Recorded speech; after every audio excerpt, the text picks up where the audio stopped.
Hi everyone, welcome back to another episode of the Fitness Education Series produced by the Australian Fitness Academy. It's like progressive overload for your brain. I'm your host, Tom Rock, and in today's episode, we're going to talk about 1RMs. And have you ever considered doing a 1RM every single day? Um, and I think it's an interesting topic, and it's one that comes off the back of just an article that I saw around a research paper that came out. So the research paper was published in February this year. I'll post a link to the description. I'm going to talk about two research papers today. There'll be links in the description below.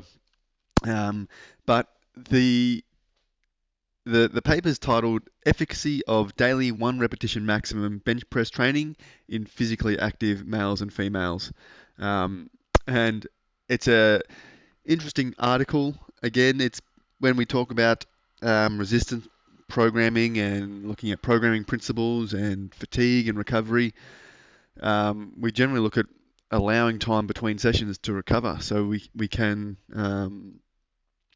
our body can adapt to the stimulus we apply in it. This style of training, I guess, looks at more specificity. If we are, I guess, aiming to, in this case of this study, is improve our bench press maximum, or our max bench press for 1 rep. And it's an interesting way to train, and I think it's a fun topic because it shows that there's lots of different options when it comes to programming, and people can train in a number of different ways depending on what their goal is. And if they have a specific goal, their training might look completely different to your training. Or if you change your goal, you might look to restructure your training program to be more specific to that goal. And I guess a program like this, or potentially like this, is highly specific to an individual outcome of, say, improving a bench press 1RM. But it also looks at, is this actually a good idea? Does it work? And should it be something that people attempt, or is it a smart way for people to train? And I think it's an interesting study, and it might give you an ideas. If you're looking to change up your training, or it might also be like, well, this is why we shouldn't do this. So it's an interesting study to come out, and we'll have a quick run through it and discuss what happened. But basically, there was only 7 participants, so there was 7 participants, 3 males, 4 females, that were physically active. But we'll talk about their sort of resistance training experience a little bit as well. Going into it. But what they did, so a 1RM is basically a 1 repetition max. So you basically would go in, and it's generally a fitness test or a strength test done to whether it's at the start of a program or at the start of a certain block to measure someone's strength. Generally, it's done in your sort of main compound lifts, such as a squat, a deadlift, a bench press, things like that, to measure strength. So the idea is to see how heavy you can lift for 1 rep. And then you would go through a training program or a period of time where you're training, and then retest your 1RM to see if you did get stronger. So what this group of individuals did is every day they would go into the gym and they'd do a bench press, and they'd do obviously their warm-up sets. They'd have a 1RM protocol they go through, but they would complete a 1RM for that day. They'd get their 1 repetition max for that day, and then they'd complete 5 volume sets after their 1RM. And that would either be 3 reps at 85% of that daily 1RM, or it would be 2 reps at 9% of their daily 1RM. So that would just alternate. So on day 1, I would go and I'd do my 1RM, and then I'd do 5 sets of 3 at 85% of that 1RM. And then the next day I'd go in, I'd do another 1RM, and then I would do 2 repetitions at 90%, or 5 sets of 2 repetitions at 90% of that daily 1RM. And they did that for 36 days in a row. So they'd go in, max out their bench press, see what their 1RM was for that day, and then they'd do their 5 back off sets at either 85% or 90%, and they just alternate between that. And they did that for 36 days, which is, again, it's a completely different style of training to what would generally be prescribed. So this group of individuals they were I believe they were currently studying exercise physiology at a university, so they were probably recruited through that um, within the university. But they were physically active individuals, but their resistance training had always revolved around general health and well-being. They'd never specifically done a resistance program to improve their one repetition maximum for, say, their bench press. So while they had experience in the gym, they were sort of novices in terms of well-structured programs that were aimed to improve a really good strength training outcome. And 2 out of the 7 participants had never done a 1RM test before. So I think that's important to know in studies like this because the results may be skewed by them being not novices, but never done a lot of strength training before. So they'll still get a lot of neuromuscular adaptations and things like that, which will improve their strength within that 37 days of doing bench press over and over again. But they did all improve their bench press over the 36 or 37 days when they sort of retested, which was interesting. So they all went up. It was all in pounds, but participant 1 increased by 25%, participant 2 went up by 22%, participant 3 by 28%, participant 4 by 39%, participant 5 went up by 41%, which was 70 pounds, so roughly sort of 35 kilos. Participant 6 went up 33%, and participant 7 went up 13% over that 36 days. So there was a massive range there. I mean, participant 5 was was a male, and he went up from 170 pounds to 220 pounds. So he finished at, or 240 pounds was his peak on his highest lift throughout the time. So there's some big improvements there, and I guess you've got to look at, well, what happened throughout that study, and were they novices? Had they lifted much? Had they really done a lot of strength training before that? And that would definitely affect it, I think. But it's interesting to read the discussion and things behind this study.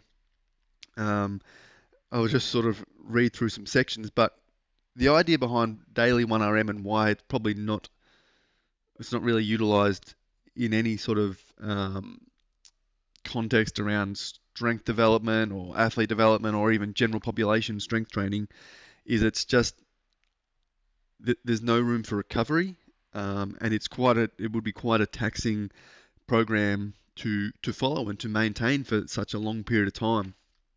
So what they've sort of stated later on in this article or this research paper is that all 7 participants experienced periods of decline in their 1RM throughout the program. So while over the time period of the 36 days, it ended up trending up, there were definitely periods of time where the 1RM dropped down. So they obviously weren't recovering day to day because their 1RM was getting lower, which they sort of said was expected given the physically demanding nature of the protocol. So you can't expect to go in every day and hit your maximum every single day and not have a decline. There's no period of recovery. So each participant reported substantial fatigue. 3 participants experienced pain that hindered their ability to complete some of the training sessions. So participant 1 developed shoulder pain, which led to him missing a training session and some volume sets. Participant 2 had pain in their tricep, which prevented them from completing some of the volume sets in the training session. And also participant 7 reported shoulder pain, which prevented him from completing some volume sets within a training session. In addition to the pain-related missed sessions, all participants missed sessions due to their travel or time restraints. And on average, each participant missed 4 sessions. Some were slightly lower, but on average there was 4 sessions missed. So adherence to a program like this is also tough. So if we were to prescribe this to someone, it's almost setting them up for failure, because to go into a gym every single day, even if it's at a home gym, to do a 1RM and complete that every single day is quite fatiguing and definitely a taxing sort of thing to go through. So there's a lot to consider with this, and the results they did get. Obviously, they saw improvements in their bench press, but we don't know if that was the easiest way for them to actually get those improvements. They sort of concluded that given the demanding nature of this training protocol, caution should be used when implementing it. And there's lots of different questions that still remain, such as optimal length of the training protocol, how does it compare to other proven training methods, and how can it be incorporated into longer training cycles. So there's lots of questions. There's by no means a definitive answer from this study in terms of if this should be utilized. There's still a lot of question marks, I think, up in the air that dictate whether this is something you should try. And I would definitely recommend caution if you're even going to consider doing a 1RM every day for a lift like the bench press. It's probably not feasible. But it was an interesting study. I think once I found this one, I looked back in, and there was one other study. It was interesting though. So this protocol that they ran in this study, they actually got from a study that was done in 2015, which I'll also tag a link, put a link to this one in the show description as well. This one did the exact same protocol. So they did a maximum, a 1RM every day, and then the same back off set protocol, whether it was 3 reps at 85 or 2 reps at 90 for 5 sets. But this study in 2015 did the back squat, so they used the back squat as the lift, not the bench press, and they used well-trained powerlifters, or one of them was a weightlifter. They only had 3 participants in this 2015 study, so very low participant number, so they sort of just looked at them on an individual basis, but they did the exact same, basically the same protocol with the back squat, which was very interesting. They also, even though these were train lifters, they all saw improvements in their back squat over the sort of 37-day period. So they all sort of went up. The improvements weren't as much, but for example, participant 1 saw an increase of 5% or 12 kilos. Participant 2 saw an increase of 13 kilos or 10%. And participant 3 saw an increase of 21 kilos or 9%. So there's still some good increases in the back squat over that 37-day period for well-trained lifters as well that have used this highly specific training to, I guess, see if it is a good way to improve their 1RM, which is specific to, say, a powerlifter competing in a powerlifting competition. Again, we don't know if it would have detracted from the other lifts, such as a deadlift or a bench press, given they were focusing so much on the back squat. But it's interesting to see this protocol that was applied in 2015 to the back squat. Similarly, they sort of came to the same conclusions as this bench press study.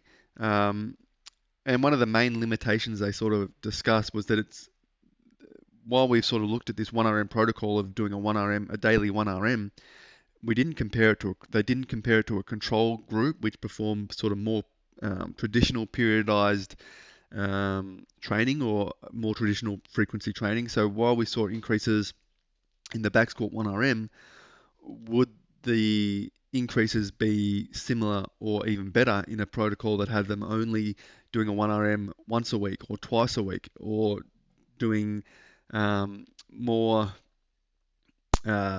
just focusing on normal rep ranges or more traditional rep ranges for strength building, such as the back offsets, but without the 1RM. So there's lots of different, I think, ways to take this and continue looking at how it differs from different structured training programs.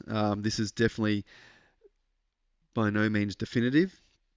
They've also concluded that it is imperative to state that caution must be used when implementing such an intense training strategy. So they would not recommend this for beginners or novices. Potentially even for any well-trained lifters, it's going to be extremely tough to implement and very fatiguing. They still have lots of questions about the length of time this sort of training could be usable, or if it is feasible, how long should it be? Is 37 days more than is necessary? How does it fit into the overall scheme of a macro cycle, which is sort of a larger view of a training program? So they've sort of say daily 1RM training may enhance injury risk to novice lifters, but I also think to advanced lifters even, doing daily 1RMs is going to be extremely taxing. So interesting papers. It shows there's lots of different uh, um, interest out there in different ways to train, and it's good to, I think, test these sort of things. It'd be interesting to see how these results stack up against a more traditional structure of a strength training program. Um, but the daily 1RM would be an interesting concept. I don't think it's something I'm going to jump at right away, given the ability not to recover. And the in the bench press one specifically, they talked about the injuries and the shoulder pain and things like that, which I think will get exasperated in a program like this without allowing for recovery.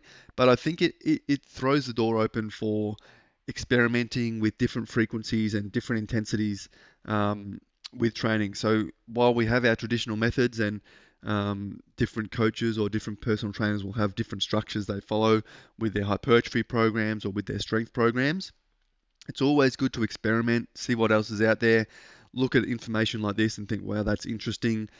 That's potentially why I'm not going to do 1RM every day. Or if you see a client that's sort of maxing out a lot in the gym, you can sort of talk them through recovery and how it may be detrimental. But I think it's interesting to show that there's lots of different protocols you can test out there. Again, um, make sure you consider the recovery, how fatiguing it is, the increased risk of injury depending on um, the intensity and the frequency of that intensity in a program. So yeah, just be careful when you go, oh, I'm going to read that and then try and implement it yourself.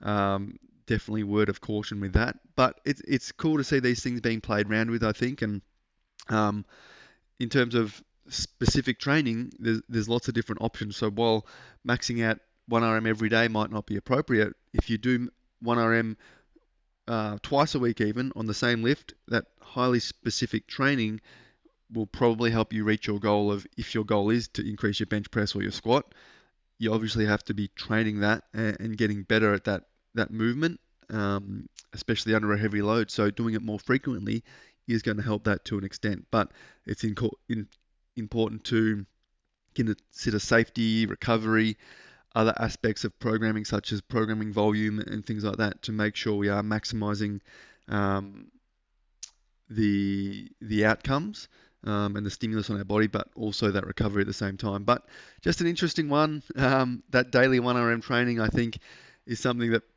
it's obviously come back.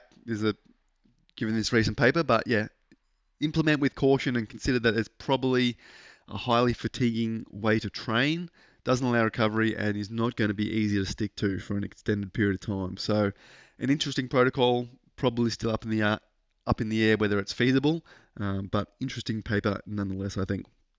And that, guys, I hope you enjoyed that one. If you do have any questions or thoughts on this episode, email tom@afa.com.au. If you've got any other topics or things that you'd like me to discuss or answer, email me as well. Definitely happy to cover anything you guys want. Other than that, guys, have a great weekend, and I'll talk to you all soon.